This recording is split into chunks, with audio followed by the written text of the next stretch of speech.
Pemirsa, dua bocah dihentikan petugas saat berkendara di Jalan Jati Baru, Tanah Abang, Jakarta. Sang adik menangis memohon agar dilepaskan, sementara kakaknya justru melarikan diri.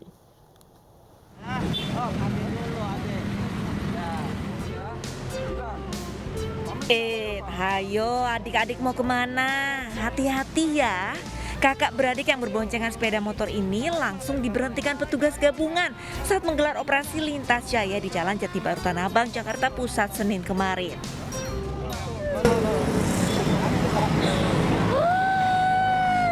Udah nggak apa-apa, nanti itunya disuruh ini. Jangan nangis.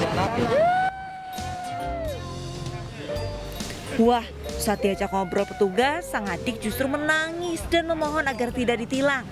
Tapi kakaknya kemana ya?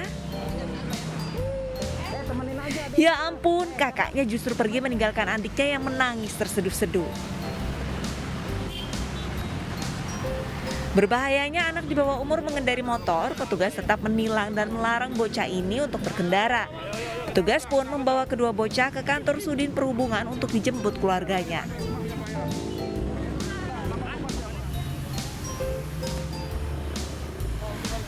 Sementara razia dilanjutkan, petugas mengangkut sejumlah sepeda motor yang kedapatan parkir di atas trotoar. Pimpinan, bila kedapatan kendaraan yang parkir di trotoar maupun di rambu larangan, kita angkut jaring dan kita rekan ke Sudin Perhubungan Jakarta Pusat, nanti ditindak oleh pihak lalu lintas. Pada razia kali ini, petugas mengangkut paksa 16 sepeda motor dan memberikan saksi tilang di tempat kepada puluhan pelanggar. Razia serupa akan digelar petugas secara rutin di sejumlah titik di wilayah Jakarta. Pasalnya, PPKM level 3 telah membuat volume pengunjung pasar Tanah Abang berangsur meningkat. Dari Jakarta, Raniston Sanjaya, iNews melaporkan. Bareskrim Mabes Polri bersama Polda DIY mengungkap pabrik obat ilegal yang memproduksi pil koplo atau psikotropika di Yogyakarta. Pabrik ilegal yang beroperasi sejak 2 tahun lalu ini merupakan pabrik psikotropika terbesar di Indonesia.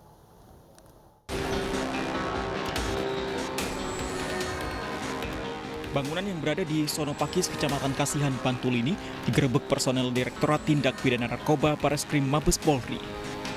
Bangunan ini menjadi pabrik pembuatan obat keras dan psikotropika yang memiliki jaringan ke Jawa Barat, Jakarta, Yogyakarta, Jawa Timur, dan Kalimantan Selatan. Di tempat ini, polisi menemukan berbagai jenis bahan kimia yang menjadi bahan pembuatan psikotropika, mesin produksi, serta berbagai obat keras. Terbongkarnya pabrik obat terlarang di Yogyakarta ini berawal dari pengungkapan kasus narkoba di sejumlah daerah dengan barang bukti lebih dari 5 juta butir pil golongan obat keras. Tersangka tersebut akan berkembang dengan tersangka-tersangka lainnya karena nanti akan kita upayakan untuk membuka dari transaksi dan komunikasi yang mereka lakukan sehingga jaringan peredaran obat-obat keras dan berbahaya dapat kita tanggulangi dengan baik pada masa-masa mendatang. Dari gudang di Sonopakis, Kasihan, Bantul, polisi kemudian menggeledah pabrik obat terlarang lainnya yang berada di Desa Banyuraden, Gamping, Sleman, Yogyakarta. Kita katakan bahwa penemuan dua tempat ini sebagai pabrik level mega besar begitu. Nah, akhirnya kami menangkap saudara Joko di kediamannya, satu tempat yang tidak jauh dari sini, dan kami memeriksa yang bersangkutan dan akhirnya kami mendapatkan keterangan bahwa dia dikendalikan oleh seseorang inisial EY. Polisi akan menjerat para tersangka dengan sejumlah pasal tentang produk farmasi tanpa izin yang membahayakan masyarakat dengan ancaman hukuman 15 tahun penjara. Dari Bantul, Yogyakarta, Trisna Purwoko, iNews melaporkan. Dan pemirsa, saat ini ada rekan kami Anissa Rizkia langsung dari Sonopakis, Kasihan, Bantul, Yogyakarta terkait dengan pabrik ilegal yang ditemukan petugas. Selamat siang Anissa, bagaimana kondisi terkini di sana? Baik, Fandi dan juga pemirsa, selamat siang. Kondisi saat ini di pabrik pil koplo atau psikotropika yang tengah berdiri sejak 2 tahun yang lalu, yakni sekitar tahun 2018 ini, nampak sepi, tidak ada aktivitas. Baik itu di area samping kanan kiri pun juga terlihat bangunan rumah dan juga ada pabrik di sampingnya, itu tidak ada aktivitas sama sekali.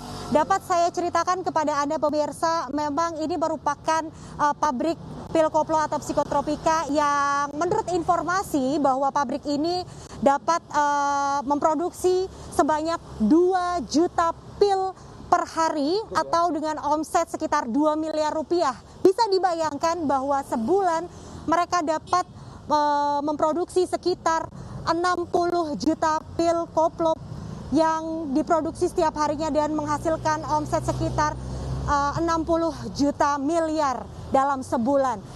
Tadi saya sempat berbincang kepada sejumlah warga di sekitaran area pabrik ini. Memang mereka sempat melihat aktivitas, namun tidak menyangka bahwa di dalam ini adalah pabrik pil koplo, karena aktivitas di sini sangat minim. Untuk keluar masuknya para pegawai ini sangat minim sekali, bahkan dapat diinformasikan bahwa tidak ada truk ataupun mobil pengangkut begitu yang mengambil hasil produksi setiap harinya.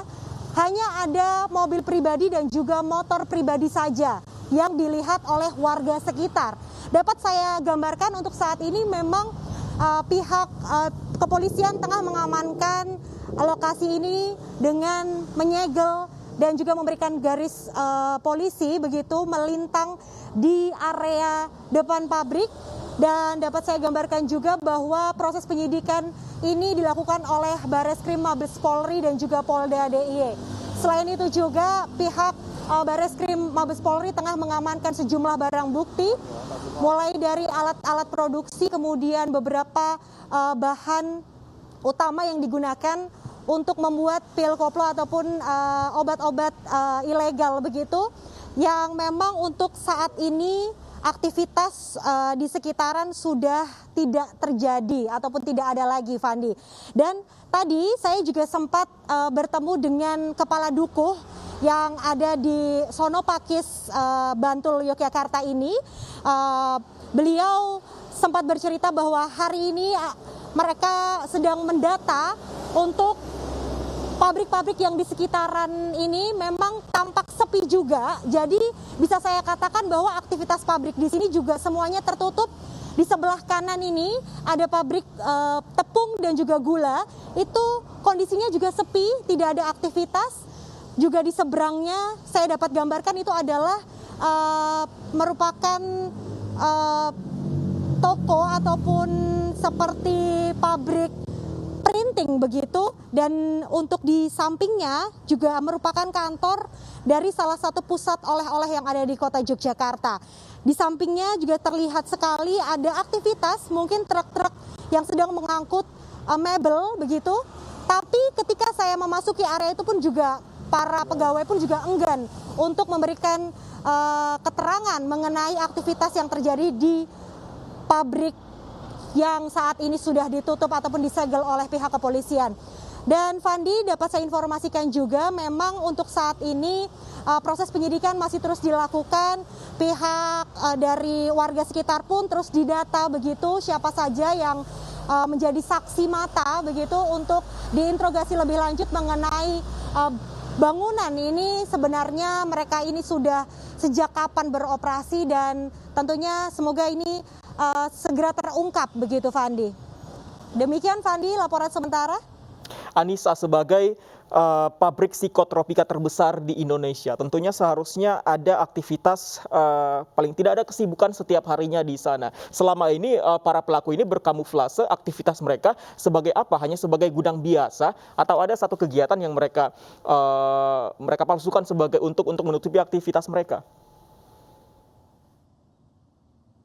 Baik, tadi saya sempat berbincang dengan salah satu warga di sini yang kebetulan warga ini sering duduk di angkringan yang saat ini sudah tutup begitu. Mereka sering berbincang dengan para karyawan yang bekerja di dalam gudang pil koplo ataupun pabrik terbesar di Indonesia ini. Namun kata-kata yang dilontarkan oleh pegawai bahwa mereka di sini hanya menjaga gudang, tapi tidak secara spesifik gudang apa dan barangnya seperti apa tidak pernah diceritakan secara spesifik. Hanya saja mereka menjaga gudang ini ada yang 1 tahun lamanya, ada yang baru beberapa bulan begitu. Dan mereka layaknya seperti pegawai penjaga gudang pada umumnya. Informasi yang saya dapatkan seperti itu, Fandi. Berarti aktivitas mereka memang sangat tertutup selama ini. Anissa, terima kasih untuk laporan Anda. Selamat bertugas kembali. Anissa Rizkia dari Yogyakarta. Pemirsa, seorang mahasiswi di Balikpapan, Kalimantan Timur ditangkap Satreskrim Polresta Balikpapan terkait investasi bodong. Tidak tanggung-tanggung, korban investasi bodong mencapai 220 orang dengan kerugian hingga 4 miliar rupiah.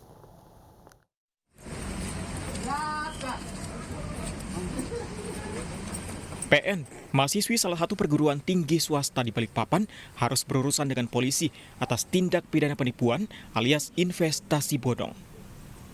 PN menjanjikan keuntungan sebesar 75% dari dana yang diinvestasikan para korban dengan jangka waktu 10 hari. Tidak tanggung-tanggung, korban yang tergiur janji manis PN mencapai 220 orang yang tidak hanya berasal dari Balikpapan, namun juga dari Jawa hingga Pulau Sulawesi.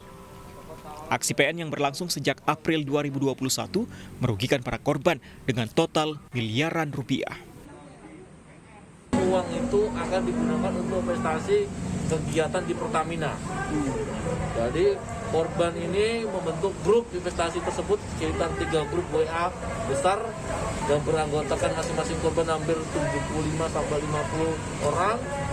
Kemudian mentransfer ke rekening pelaku atas nama PN ini. Itu temannya ada yang 144 juta, ada yang 564 juta. Iya, 564 juta. Total semuanya ada 4M. Hasil investasi bodong digunakan tersangka untuk berfoya-foya dan membeli berbagai barang, mulai dari tas mewah, game konsol, hingga sepeda motor. Tersangka yang sempat kabur ke Banjarmasin sebelum tertangkap, kini terancam 5 tahun penjara. Dari Balikpapan, Kalimantan Timur, Mukmin Aziz, iNews melaporkan. Pemirsa, 40 hari kasus pembunuhan ibu dan anak di Subang, Jawa Barat berlalu. Keluarga menggelar pengajian 40 harian dan berharap misteri pembunuhan segera terungkap.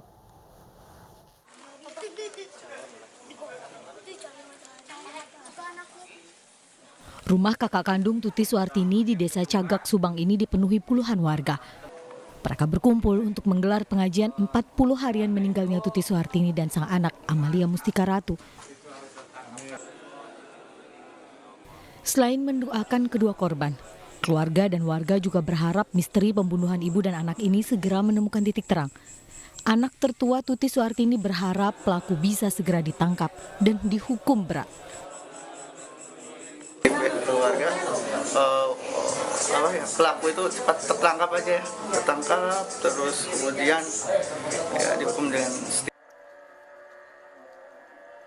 Sehari sebelumnya Mimin Mintarsih, istri muda Yosef, juga berziarah ke makam kedua korban. Mimin datang bersama kedua anaknya dan didampingi kuasa hukumnya. Mimin berharap pelaku segera tertangkap agar ia dan anaknya bisa hidup tenang dan bebas dari tuduhan masyarakat.